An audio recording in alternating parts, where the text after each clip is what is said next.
Welcome on behalf of the Stone Center on Socioeconomic Inequality. We're extremely pleased to be the co-host of the event this evening. Welcome to all of you here in the Prushansky Auditorium, and welcome to the 2,000 people on the live stream. We are extremely delighted to have these marvelous guests with us tonight. We're happy to welcome first Danielle Li, I'm going to tell you about, the David Sarnoff Professor of Management of Technology at the MIT Sloan School of Management. Her recent work investigates how artificial intelligence and data analytics are transforming fundamental firm activities, everything from hiring and promotion to investments in research and development. Her research has been published in leading journals, including the Quarterly Journal of Economics, Science, and Management Science. Next to Danielle, we're really happy to have with us this evening Daron Acemoglu. He is currently Institute Professor at MIT, and among many other roles, he serves as the faculty co-director of MIT's Stone Center on Inequality and Shaping the Future of Work, the newest of the 12 existing Stone Centers. He's received an enormous number of honors, including the John Bates Clark Medal, and in 2024, the Nobel Memorial Prize in Economic Sciences, which honored his studies of how institutions are formed and affect prosperity. In addition to many academic articles, he's written several books, notably Economic Origins of Dictatorship and Democracy, Why Nations Fail, The Narrow Corridor, and Power and Progress. And these widely read books were co-authored by his frequent collaborators James Robinson and Simon Johnson, with whom he shared this year's Nobel. On the far side of Daron, we're happy to have Zeynep Tufekci. She is professor of sociology and public affairs at Princeton, and as many of you will know, she's also a New York Times columnist, where she writes lively pieces about sociology and the social effects of technology. Her research and writing revolve around politics, civics, movements, privacy and surveillance, as well as data and algorithms. She's the author of the highly praised book, Twitter and Tear Gas, The Power and Fragility of Networked Protest, an analysis of the internet as a new type of public sphere. The fourth panelist, I'm going to get to the moderator in a moment, is the Graduate Center's friend and colleague, Paul Krugman. He serves as research professor in our PhD program in economics and as a senior scholar in our Stone Center. Professor Krugman's scholarship has been honored also countless times. He too is the recipient of the John Bates Clark Medal, and in 2008, the Nobel Memorial Prize in Economic Sciences for his work on international trade theory. He's the author of many academic articles as well as several books, most recently Arguing with Zombies, Economics, Politics, and the Fight for a Better Future. In addition to working with us here at the Graduate Center, he co-authors textbooks on micro and macroeconomics with Robin Wells. And of course, many of you know him best from his 25 years writing opinion columns for the New York Times. Just this year, he transitioned away from the Times, and you can now find him pretty much every day on Substack. A lot. You can find him a lot on Substack. Last, but very definitely not least, our moderator this evening is Stephen Greenhouse. Many of you will know him from his work, 31 years at the New York Times. For many of those years, he was a business reporter covering the steel industry and basic manufacturing, and in his later years, his writing focused on labor and on the workplace. Since retiring from the Times in 2014, he's been a prolific freelance writer, contributing pieces to The New Yorker, The Washington Post, The LA Times, The Guardian, The Atlantic, and many more. He's the author of The Big Squeeze, Tough Times for the American Worker, and more recently, Beaten Down, Worked Up, The Past, Present, and Future of American Labor. So Steve, I turn this tremendous panel over to you. Janet, thank you for that wonderful introduction.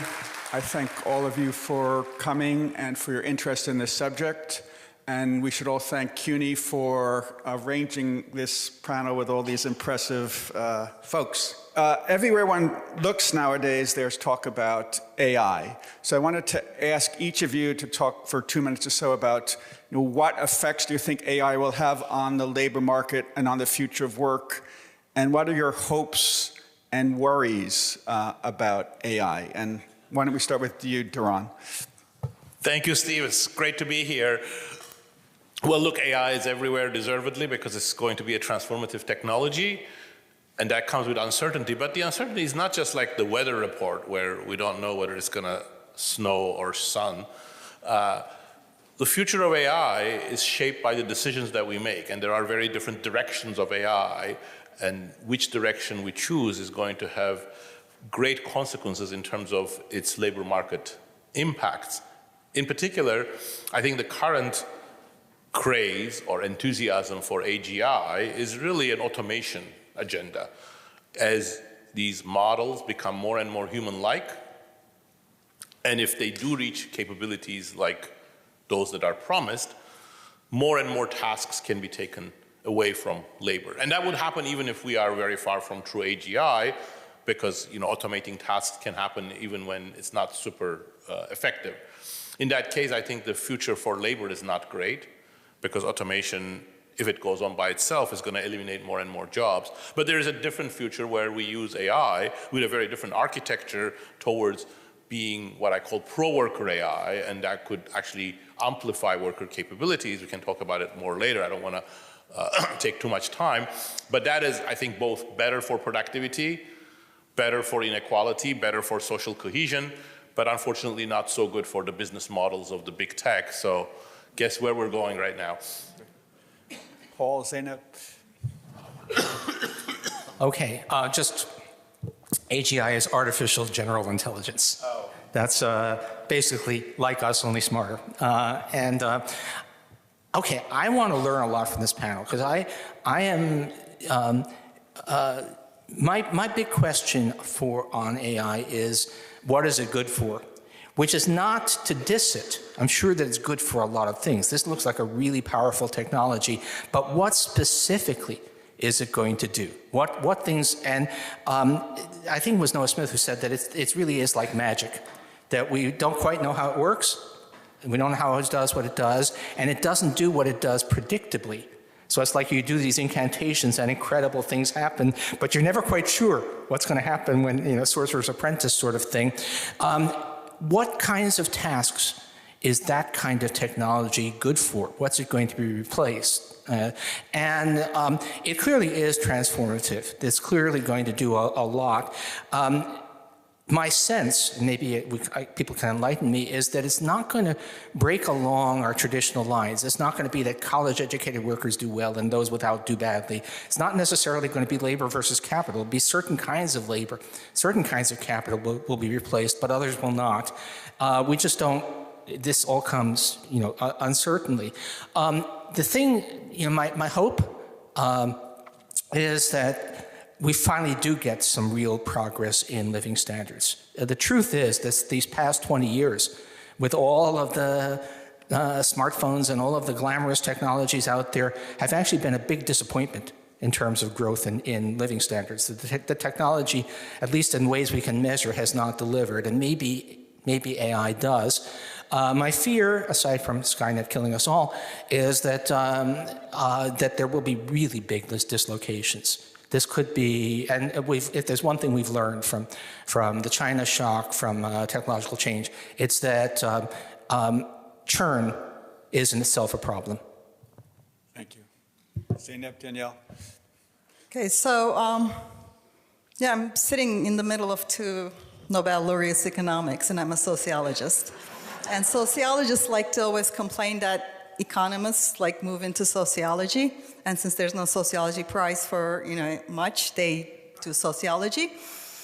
So spare a thought for me, because I'm going to talk about economics in the middle of two Nobel laureates in economy and try to take in a different direction, because the first word that I kind of perked up was the AGI framework, artificial general intelligence, and that's the assumption that this particular version of AI is kind of like a not-so-smart human on a linear path to perhaps becoming more smart over time, and at some point it will catch up and be able to do human tasks. But with my other hat, with some background in technology and looking at generative AI specifically, because it's a very specific thing, I don't think it maps onto human intelligence that much. It's very powerful, it's very transformative, but the things it can do and the things it fails at and the way it works is not really like the human intelligence, which is partly why all those predictions about it's going to replace customer service, no, because the failure mode is different. That said, if you have such a powerful technology that breaks all sorts of assumption and correlation and the way things worked on the expectation that the intelligence doing it was a human, everything is set up for human failures, human successes. This is what people can do. So all of a sudden, you bring a technology that doesn't map onto it, like apples to oranges. I think this is extremely disruptive. I don't know if we're going to, have prosperity. I don't know if they'll, automate or informate the way Daron was talking about in terms of the future. But in the short run, I see broken economic functions everywhere I can think of, from how do you verify anything? How does the insurance industry work? How does anybody, do they send a person for each car that is going to make a claim because they can no longer trust the photos? How does something our education doesn't work because we can no longer check the process because correlations are broken? So in field after field, exactly because it's not on its path to AGI, it's not a form of human intelligence, but it is powerful. I see transition pain and disruption. And as a sociologist, I'm kind of this is going to be a crisis long before we get to the answers that they have, you've both asked, and which are very good. So I would love to sort of hear more about what you think about that, and spare a thought for me, please. Thank you, Zeynep. Danielle. Yeah, so I think one way to think about what AI might do is to think really concretely about how it functions. A lot of AI models are different from traditional computers because traditional computers, we programmed them when we gave them instructions, and that's how they do stuff. What a lot of AI models do is that they learn from human examples of human labor. So you're writing, training a chat bot, or think about a doctor who's really good at making diagnosis decisions. If you observe that doctor making lots of diagnosis decisions, you have a large data set of that, you have a model that can essentially learn how to function like that doctor. And so in some sense, my hope for AI is that imagine that doctor's skill now lives inside this AI system. That means that people patients who are sick, who live in rural areas, who live in other countries, now have access to that expertise in a way they never had before. So what the AI model is doing is it's sort of transcending human limitations, allowing that doctor to take care of patients in a way they never would have been in that world. And so in that view, one kind of romantic way of thinking about training data is that it's not just a giant pool of data, it's actually sort of a pool of human experience, human work, and human expertise that different people can access across time and space. And so I think there's a lot of potential for AI to kind of allow us to share our expertise, to learn from our failures, to learn from our successes. The concern I have is that that's a very unequal way of thinking about knowledge. Some people's contributions are going to be a lot more valuable than other people's contributions. And so I worry that AI is going to AI kind of done in this manner is going to sort of push us into becoming yet more of a superstar type economy, where some companies get most of the returns, and other people are sort of left to be extraneous. And I think that's one of the key policy challenges we need to deal with. Thank you. A question for Daron. So again, with all this talk about AI, has AI really had much of an effect, or will we not really see much of an effect for another 5, 10, 15, 20 years? And what might the early important effects we see be? There is also, unsurprisingly, disagreement on that. We know that the underlying foundation models are advancing quite rapidly, I think more than any one of us would have predicted 5, 6 years ago. There is much slower progress on building useful applications on them, except for chatbots that people now converse with on their phone or on their computer. There are a number of examples where in controlled situations, these models perform quite well. Coding and radiology are examples. But when you take them to the wild and actual companies and workers are combined with or work with or are replaced with these technologies, things get hairier because they have limitations, and part of the limitations is that they cannot perform all of the tasks that even a simple occupation entails, so they need to liaise with human workers, and that does not work out very smoothly. So radiologists don't understand what AI is doing, so they get their messages crossed. Other coders will have to decode, debug what ChatGPT or other programs do. So that interface is still not very easy. There are a few examples like customer service where Danielle has studied, where some of that interface has worked fine with a few companies, but on the whole, that's the slowness, and organizations are really not well adapted. So my assessment would be that right now, we're not really seeing much of an impact on AI, but there are some new studies saying for coding type jobs, entry-level hiring has slowed down. So there's some uncertainty on that. The next 5 years, I think, is still going to be the birth pains. After that, it's very, very difficult to predict. It will depend on the speed of change of the underlying models, whether there are big limits. Some people in the industry think that there are some ironclad scaling laws that everything's going to double, triple, quadruple very rapidly, and it's going to very much depend on how you can build usable applications on them. Thank you. Question for you, Paul. I heard on the news today that OpenAI is spending $1 trillion on data centers, probably more than any company has spent on anything in history. So a big question now regarding AI is, are these companies wise or silly to be rushing to spend tens, even hundreds of billions of dollars on AI, and might some of them really regret it? Okay, so I am of the opinion that we are witnessing the tech companies are way over their skis on this. But that opinion is based largely on sociology. I look at the frenzy, at the way people are talking about it, the way people are behaving, and it reminds me an awful lot of the dot-com telecom bubble of the 90s. And you know, the signal that was getting way out of hand was when sports bars started having CNBC instead of sports on their TV screens. And there is that feel that there's a lot of just everybody feels they must be doing AI. Lots of anecdotal evidence of companies that are desperate to use AI and are telling their workers, you must use AI, and the workers say, it's taking me more time to try to find something that will satisfy management than all of that. It is very hard to make the numbers work. That doesn't mean that the stuff isn't transformative, but it does have the feel. And the one thing that's really is economistic here is that until a few months ago, what we had was these established tech giants. We had Alphabet and Meta, and that were basically using retained earnings, free cash flow, to pay for this stuff.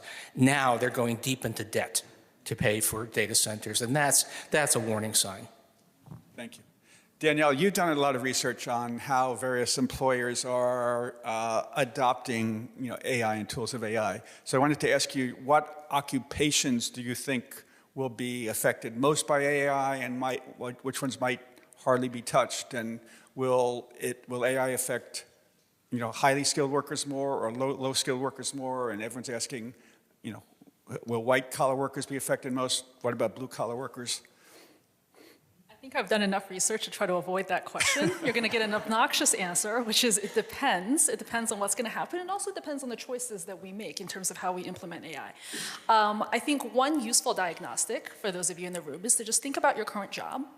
And think about the tasks in your current job that you could imagine AI reasonably learning to do in the near future. So, and then once you do that, imagine taking those tasks away and thinking about what you would be doing with the time that's saved. What new tasks would you get asked to do?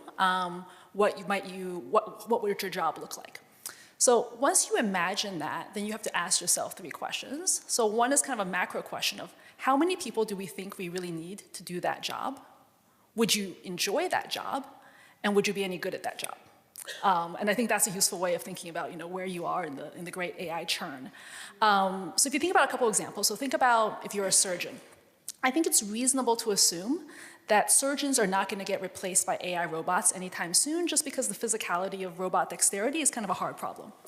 But you can imagine a world where there's a lot of augmented reality. So the surgeon is wearing glasses, the glasses are maybe tied to a headset, and then the headset's sort of telling you that you should cut here, you should poke around here, you should be careful of this. I would argue that that's probably bad for the surgeon, because in some sense, the judgment and the skill of doing that job, it no longer resides with the surgeon, it resides with the machine, and now the surgeon is kind of a glorified set of steady hands attached to the machine. That's something that you see happening in warehouses where workers are wearing headsets, and the headsets are telling them exactly where to go and where to reach. And so I think that's an example of where kind of high-skill work and less high-skill work are sort of having sort of similar effects. You could imagine something like consulting, where a lot of what AI does is that it's good at making slides, it's good at running financial analysis. I teach at a business school, and I will say that the ChatGPT answers to cases are actually not that bad. So it can help you do some strategy as well. And so what's left if you take away some of those tasks? I think a lot of that is kind of client work about figuring out how you get clients, how you get them on board with a plan. And so that's less like de-skilling or upskilling. It's more like a reskilling where the analytical skills maybe become a little bit less important and the social skills become more important. And you can see winners and losers in that. I would be worse at that world, but some people would be better off. Thank you. Okay, Zeynep, a sociological question for you. What are the most important aspects of today's AI systems in terms of their impacts on society? What does it mean for society to adjust to AI? And what are the challenges society and all of us face with regard to AI? So it's going to actually tie back into the economy question. We have a theme here. So I want to go back to, it's not a kind of human intelligence because it's key to both of these things. So look at where it works, coding, right? It really does work. Agentic coding is amazing in terms of empowering. And coding is a verifiable domain. When you use them to do something, you can check if it works. And it's also kind of a quasi-formal language, and you have like years of Stack Exchange, which is where Q&A.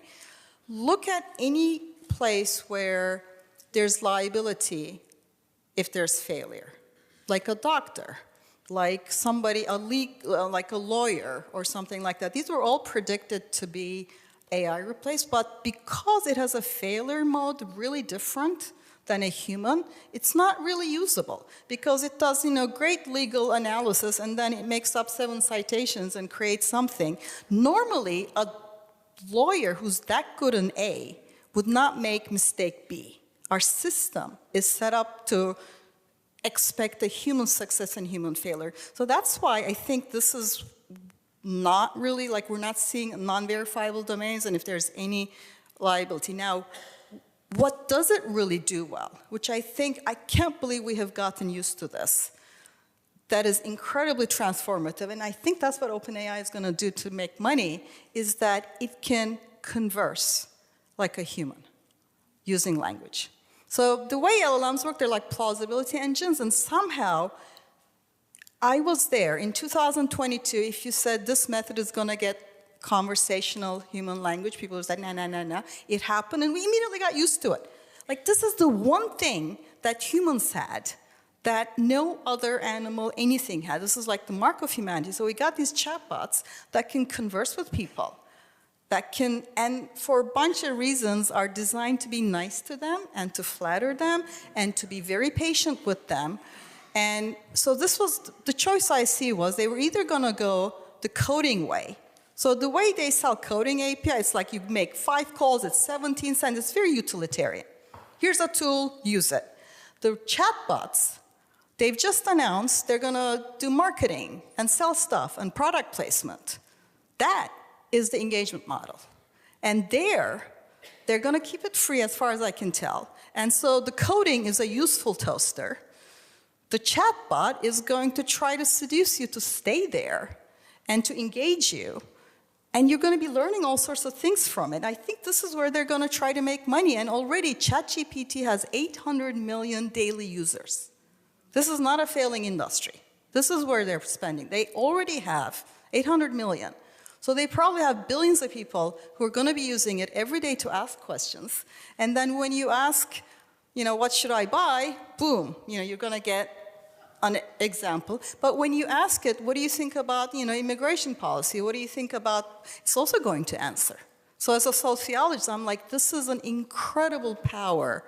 And we are so sleep on the fact that we have speaking technology. like, it's been 2 years and people are like, yeah, it speaks, so what? So that's where I think about mostly, both in terms of where they're making their money and what we should be worried about. Thank you.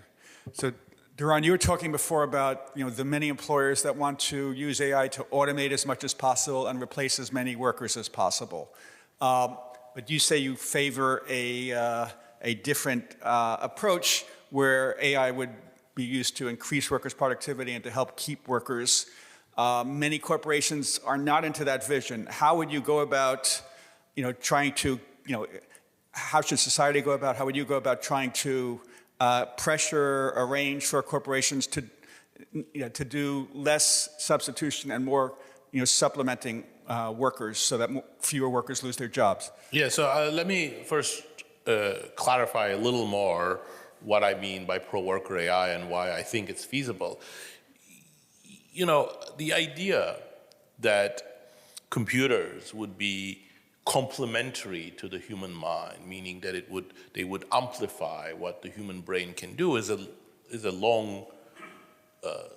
very, very old aspiration. People were writing about that in the 1950s and the 1960s. But we absolutely did not have the technologies to make that a reality in the 60s, 70s, 80s, 90s, 2000s, even 2010s. I think with the recent advances, we are coming to the cusp of being able to do so.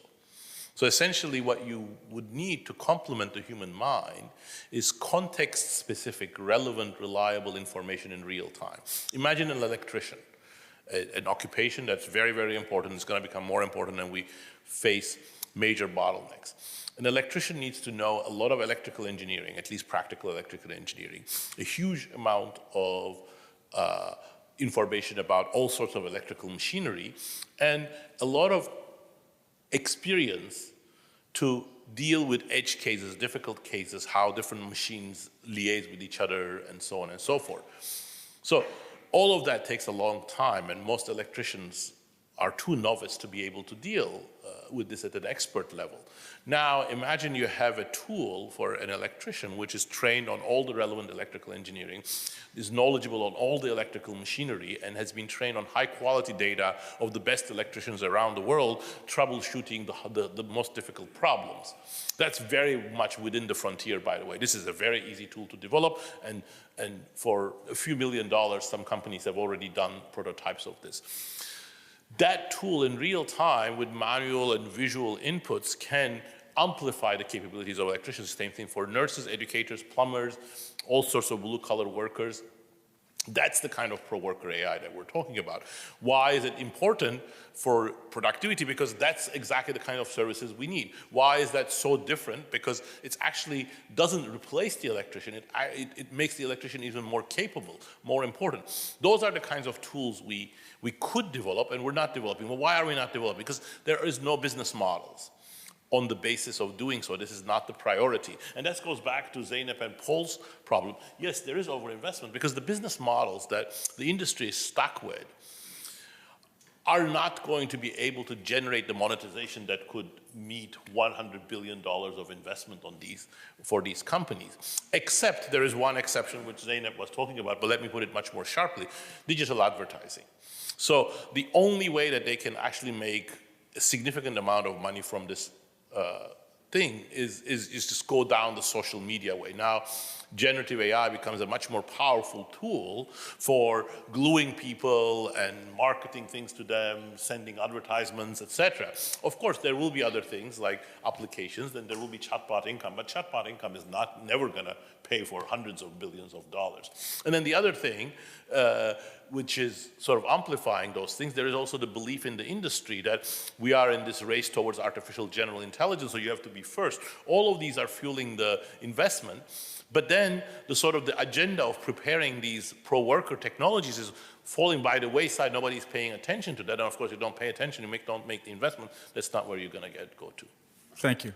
Paul, you've written a lot about inequality, so let me ask you, do you think AI is going to result in increased inequality? Another way to ask that is, will corporations and shareholders receive all the economic rents, or might workers receive some of them? And some of my union friends are saying, how will AI affect worker pay, worker wages? Okay. I think it's actually going to be real. First of all, the basic answer is I don't know. But it's really complicated. I mean, in some cases, AI will, if we ask, what jobs can be replaced, some of them are going to be highly paid, high-skilled jobs. You can already see, translators have been not eliminated, but there's been a big reduction in that. And some of the jobs that will remain essential, that so far we don't think AI can do, are things like plumbers. Maybe electricians, AI can tell you what to do. I suspect that'll be harder with plumbers, although my judgment has been quite wrong on this. I was sure that self-driving cars was just not going to work. And Waymo is proving me wrong on the streets of San Francisco. So I think it's not an easy story. I think the picture that a lot of people have, which is, well, look, people have been predicting the end of work in the face of automation. I recently read a really good novel about a future society in which automation has destroyed work and there's nothing for people to do, and it's a social nightmare, even though it's very highly productive. It's Kurt Vonnegut's first novel, Player Piano, from 1950. Right? People have been predicting the automation apocalypse, and that goes back to the 30s at least. So far it keeps not happening. What might be the case, and I don't think we have enough information, is that this could be a technology that's biased towards capital as opposed to labor. That it could be a capital using old growth theory, which I might be the only person, maybe Daron knows it, but and we do have kind of historical example. We think that real wages stagnated in Britain for the first 40 years of the Industrial Revolution because it was a capital-using technology. And despite the fact, with unprecedented economic growth at the time, none of it went to workers. We could do worse than that, but I don't think we know that yet. Thank you. Danielle, I have a double-barreled question for you. First part, what advice would you give employers that have adopted or will soon adopt AI tools? And second part, what advice would you give to students who are about to enter a world where AI is, playing an increasingly important role, and to people already, workers who are already, in the labor force? What should students and workers do with regard to preparing for an AI world? It's funny, I teach exec students, so I've thought a lot more about the first question than the second question. So with respect to companies, I see a ton of FOMO, which is fear of missing out, depending on what counts as a technical term.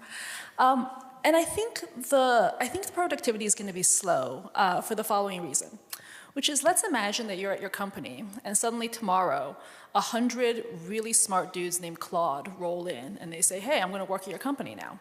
And this is true even in AGI world. So most definitions of AGI are about a machine that's able to sort of reason better than humans or be smarter than humans in some way. So let's imagine that these 100 Claudes are like real geniuses, like much smarter than all of us. And the question is the company going to be more productive on the next day after these guys roll in? And I would say that for a lot of companies, the answer is kind of no, because even if you have these geniuses lying around, you have to tell them what to do. You have to give them examples of what a good job looks like and what a bad job looks like. You need to tell them what processes are going to work at your company. How do you ask for resources? How do you deal with the personalities who are there? And so my first piece of advice to companies would be, you should invest in data infrastructure, because data infrastructure is basically what gives AI models examples of what a good job looks like and what a bad job looks like. And the second thing, which I think is actually more important, is to understand that it is not just 100 dudes named Claude rolling into your company. They're rolling into every single company, including your competitors.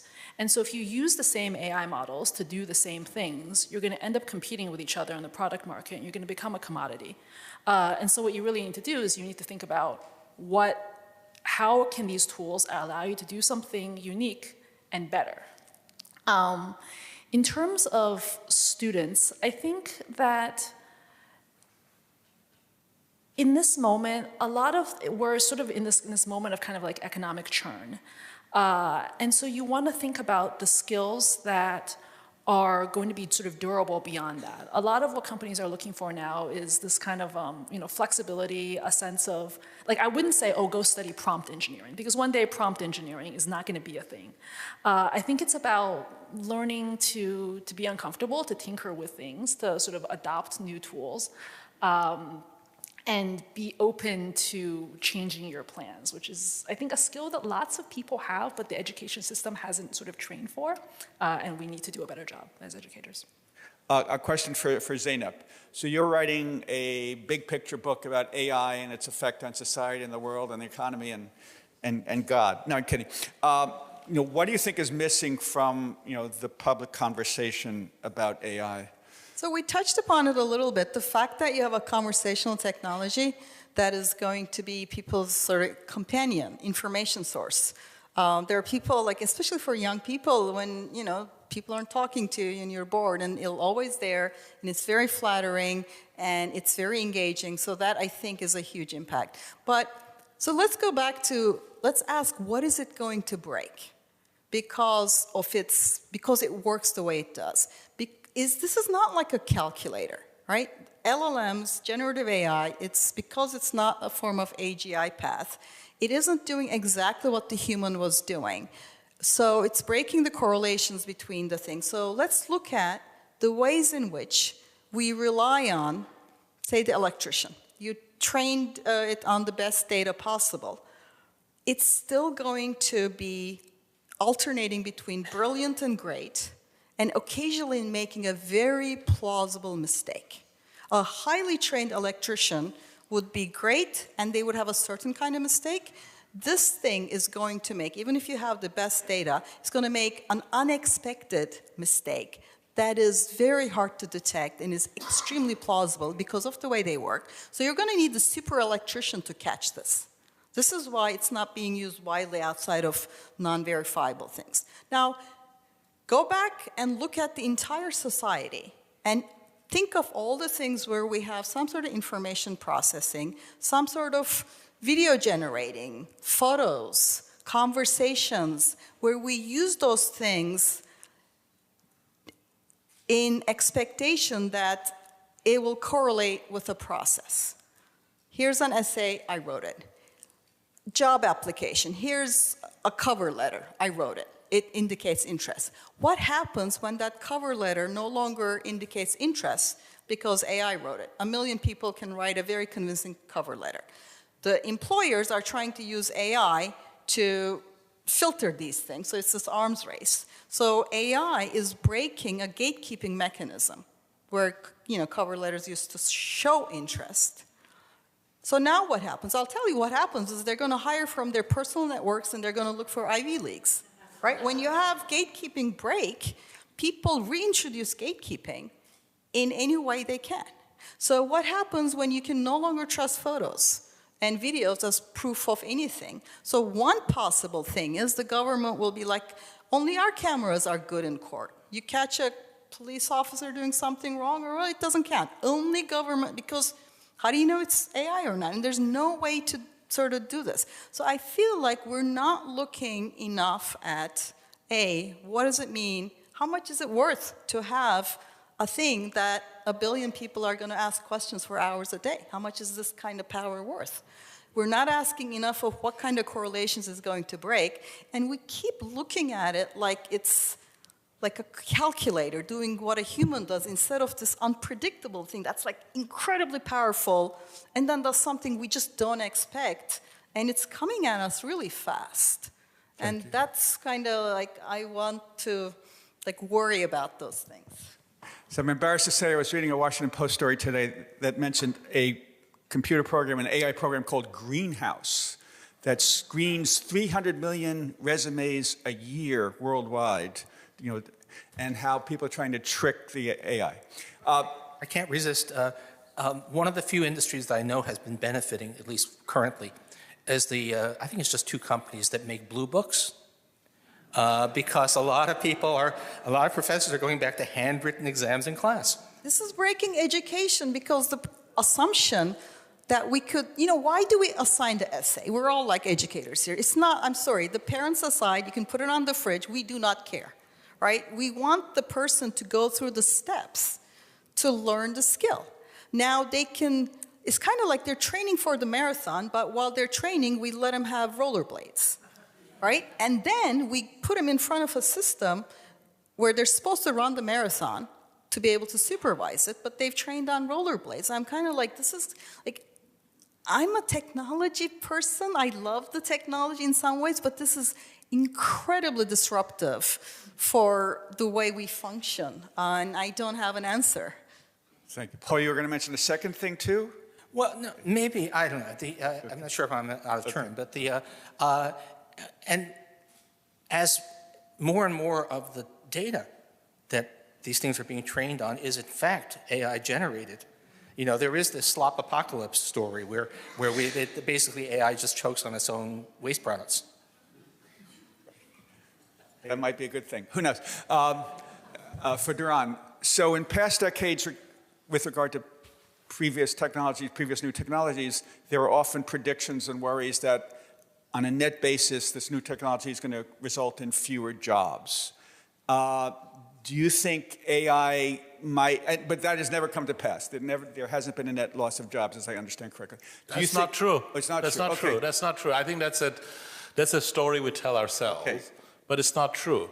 There are many periods in which, no, but it's important to understand that. There are many periods in which technologies did destroy lots of jobs, and the job creation was either too slow or not up to par with it. So during the British Industrial Revolution, Paul mentioned it's actually not 40 years, it's 85, 90, perhaps 100 years during which wages stagnated. And for some sectors, they were tremendously negative. So the wages of weavers fell in real terms by 2/3 and never recovered. So during the more recent period, you know, when we had robots and numerically controlled machinery and other advanced tools in manufacturing, it had similar negative effects. When you look at the real wages of workers who used to perform the jobs that robots could, their real wages fell by quite significantly. Their employment rates, you know, employment to population ratio for demographic groups that were at the crosshairs are negatively affected. Now, the job apocalypse, in the sense that there's going to be mass unemployment, there will be no jobs, that's, of course, not a realistic prediction. The rate at which AI is advancing, I don't think we could expect that it's going to destroy all jobs or create mass unemployment. But I think it would be foolish to think that AI could go down an automation path successfully or semi-successfully, and there will be enough jobs somewhere else coming just by itself. I don't think history, recent history or distant history, supports that. You know, the new jobs are created when either companies create new goods and services, or they introduce new technologies that are complementary to humans, or there are other efforts for that kind of new job creation. There isn't a law that every job that's destroyed is going to be replaced by another one, especially for during periods of deep automation. That's not necessarily true. So I would be worried about jobs being destroyed by AI, even though I think absolutely we're not going to have mass unemployment in the next 5 years or 10 years. Thank you. So Paul, there's been a lot of discussion of the United States and China competing about who's going to take the lead, who's going to be the winner in the race to develop sophisticated AI. What is your view about that race, and what happens if the United States loses to China in that competition? Oh, wow. So the first thing is, you know, there are so many things going on. And, you know, if you wanted to tilt the scales towards China winning this competition, one good start would be to slash research funding in America in half and destroy all our institutions of higher education. So we're doing our best. So who would be so stupid to do that? Right. And there's also a funny thing, Zeynep, I thought, you know, when my wife and I are traveling, and whenever we see something, you know, that's really very unsafe pathway or something, and my wife mutters, no tort law, no tort law. That basically in most other countries you can't sue the way you can here. And all of the things you're saying you can't do with AI because of the liability, that's true in America. I'm sure it's not true in China. So that itself, quite aside from all of the engineering stuff, I think the Chinese might be prepared to take a lot more risks. And they just seem to be less, and this is just impressionistic, they seem to be less obsessed with doing the big thing, and much more pragmatic about smaller, DeepSeek, smaller models, things. So I would, America's immense, innovative, but we're not looking so good on those fronts now. And so I had to make a bet. Now, how much does it matter? That's one of the things I think that we do tend, and this is my international trade person hat, thinking that a great technology necessarily benefits the country that happens to pioneer it. And that's often not the case. That it's the benefits of agglomeration, my sort of thing. There's a lot of advantages to the world that there is a Silicon Valley somewhere. It's not clear how much of the benefits of that accrue to Silicon Valley or even to the United States. A lot of that gets passed on to the rest of the world, just like the button industry in Chaotu means that buttons are cheap around the world, not that Chaotu is a very rich place. Thank you. Thank you. For Danielle, as we've all heard, large language models learn a whole lot from, sweeping, vacuuming everything on the internet. If and when AI really takes over jobs that many workers are doing, won't AI have to learn from what today's workers are actually doing on the job if it's going to replace them, or hopefully make their jobs more productive? Yeah, so I think that if you think about the current ChatGPT, like current models we have, those were trained on human labor that was done a while ago. So articles that people wrote. And I think the same thing is going to happen now. And one way to see this is that the big tech trend in the workplace right this second is not AI, it's surveillance. So if you think about if you're an office worker, you will have your screen recorded, your applications recorded, your email, your chat recorded. If you work in a warehouse, you might be location tracked. You might have a wearable that's going to look at your hand motions. And a lot of that is about monitoring or safety or compliance or whatever. But a big byproduct of that is that it's a tremendous amount of data about how exactly people do their jobs. That's exactly the kind of data that can be used to train AI models to do those same jobs. And I think that that's actually extremely important to keep in mind. So if you think about one of the big successes of AI models, it's customer service. And the way those models got trained is that all these customer service agents were recorded for quality assurance. And those records were used to train AI chat assistants. And so I did some research on this, and one of the things is that it's actually quite good for productivity. And basically what happens is that the AI models learn from the skills and behavior of the top customer service associates. That skill lives inside the AI model, and then it can be disseminated to workers who are newer, who are less good at their jobs. So that actually looks good in the sense that productivity goes up and inequality within the workers kind of goes down because the lower end is brought up. But it's also complicated in the sense that the high-skill workers whose data was used to train the AI model, they didn't get paid for that. And in fact, they made themselves a little bit more obsolete in training the model. I think that's actually a very general phenomenon where the thing that makes human labor different from capital is that it lives within us. So you have some expertise that's derived from your education, your experience, whatever. It's really hard to share. It's really hard to explain. It's tacit knowledge. And as a result, if an employer wants access to your expertise, it has to pay you. You rent your labor to your employer, and the moment they stop paying you, you walk with all of that expertise. In a world where we're constantly surveyed, and that data can be used to train AI models, when you walk, you don't actually leave you don't take your expertise with you necessarily. That can actually be quite good for humans, because imagine you trained a model of yourself, and your model is working, and you are napping or you're surfing the internet. So that's like a good outcome. But it could also be that your model is working while you are fired. And so I think going forward, one of the big conversations we need to have is not just about what AI we use or don't use, but who owns the data byproducts of human labor, which is the raw material for future AI models. Thank you. Zeynep, as we all know, there are many worries about AI, and that's going to ultimately hurt society, hurt the economy. I wanted to ask you, what do you think should be done to help assure that AI helps society, helps the economy, helps the labor market, and what would you do to protect against the harms of AI? So I do want to say it was a useful reminder to hear Daron talk about like 80 years as like a kind of a transition. So something may eventually get better, but that might be a very long time for a human life. And the second example I was thinking about is like the printing press. Like, who's against books, right? Like, I love books personally. But the sort of long story changes that were unleashed by the printing press caused hundreds of years of destabilization. The religious wars killed more people in the first couple hundred years than all wars and pandemics since. So a technology can be perfectly good in some sense, but because it takes things that used to work a certain way, even if those things weren't great, but when you pull that rug under society and you don't have something, it can be very destabilizing. So I think that's a good reminder. So in terms of, I'm genuinely worried about the companies turning to the engagement model because they're spending this much money.